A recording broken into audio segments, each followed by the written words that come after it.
Hello बच्चों, let's see the question. So the question says account for the following observations. pKb of aniline is more than that of methylamine. तो चलिए सबसे पहले देखते हैं इस क्वेश्चन का की कॉन्सेप्ट क्या है. सो इस क्वेश्चन का की कॉन्सेप्ट है बेसिसिटी ऑफ एमिन्स.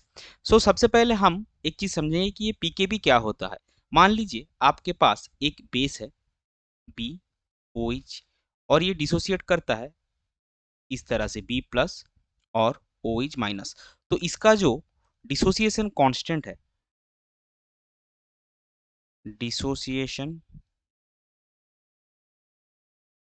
कांस्टेंट, ये आपका है Kb and that is given by concentration of B plus into concentration of OH minus divided by concentration of BOH. सो हमको पता है कि कोई भी बेस का डिसोसिएशन कांस्टेंट जितना ज्यादा होगा उसका बेसिसिटी उतना ज्यादा होगा. सो पीकेबी अभी क्या होता है, पीकेबी होता है आपका माइनस लॉग ऑफ केबी. सो इसका मतलब क्या होगा, अगर आपका केबी ज्यादा होगा तो पीकेबी कम होगा और अगर केबी कम होगा तो पीकेबी ज्यादा होगा.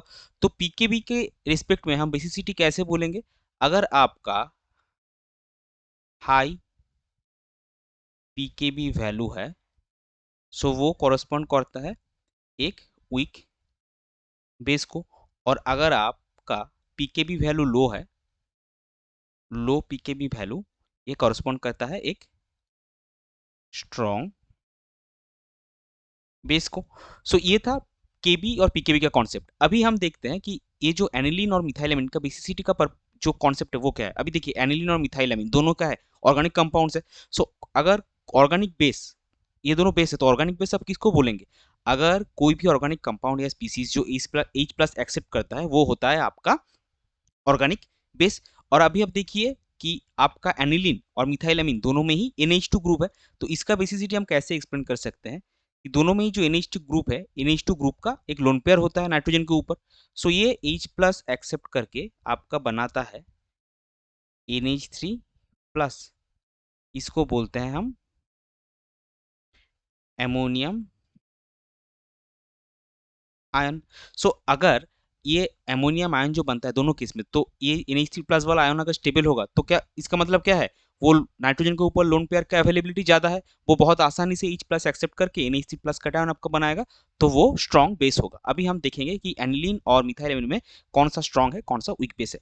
तो सबसे पहले आप देखिए एनिलीन का जो स्ट्रक्चर है वो है कुछ इस तरह से.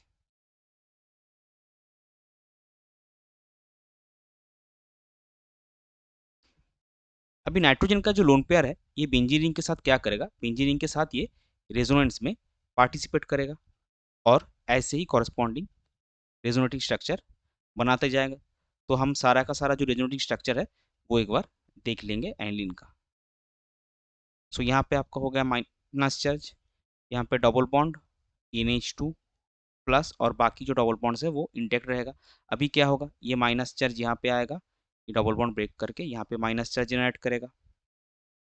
सो ये आपका हो जाएगा सिमिलरली यहाँ पे डबल बॉन्ड, यहाँ पे डबल बॉन्ड, यहाँ पे डबल बॉन्ड NH2 प्लस, हम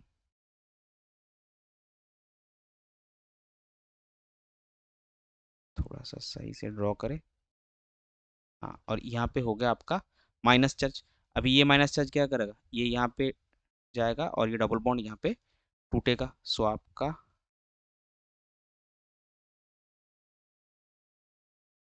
यहाँ पे माइनस चार्ज, यहाँ पे डबल बॉन्ड NH2 प्लस, और यहाँ पे क्या होगा, फिर से सेम प्रोसेस, ये माइनस चार्ज यहाँ पे डबल बॉन्ड क्रिएट करेगा और ये डबल बॉन्ड यहाँ पे टूटेगा.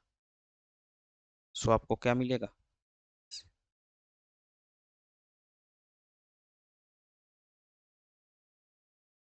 सो एनिलीन का ऐसे 5 रेजोनेटिंग स्ट्रक्चर्स आता है. अभी दूसरा जो कंपाउंड हमारे पास है, अच्छा यहाँ पे एक बार हम लिख लेंगे दिस इज योर एनिलीन, और दूसरा जो हमारे पास है methyl.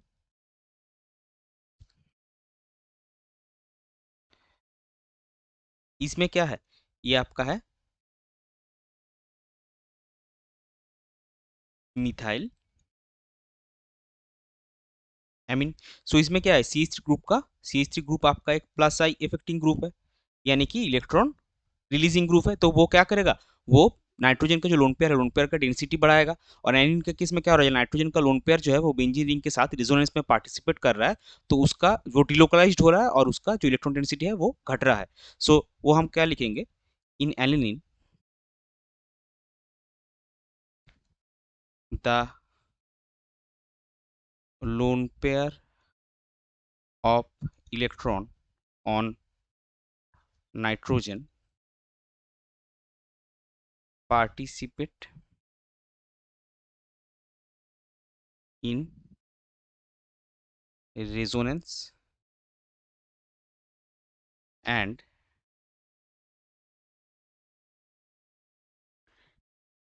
delocalized. Hence, the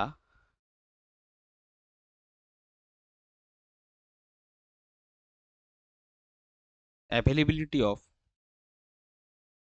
availability of lone pair of electron decreases, whereas due to the plus I affecting, that is electron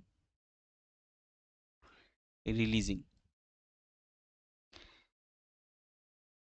CH3 group in methyl amine, the availability of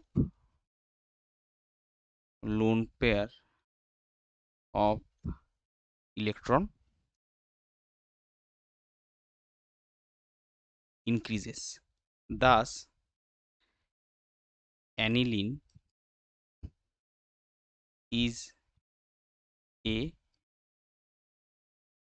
weaker base than methyl amine. So हमने क्या explain किया कि aniline जो है वो methyl amine से एक weaker base है, और हमने पहले ही लिख के रखा था कि अगर पीकेबी वैल्यू आपका हाई है तो वो वीक बेस है, और पीकेबी वैल्यू लो है तो वो स्ट्रॉन्ग बेस है। तो एनिलीन मिथाइल एमीन से वीक बेस है, इसका मतलब एनिलीन का पीकेबी मिथाइल एमीन से ज्यादा होगा। सो हम वही फाइनल में लिखेंगे, hence pKb value of aniline is more than that of methyl amine। सो ये था आपका क्वेश्चन का final answer. I hope you understood it well. Best of luck, thank you.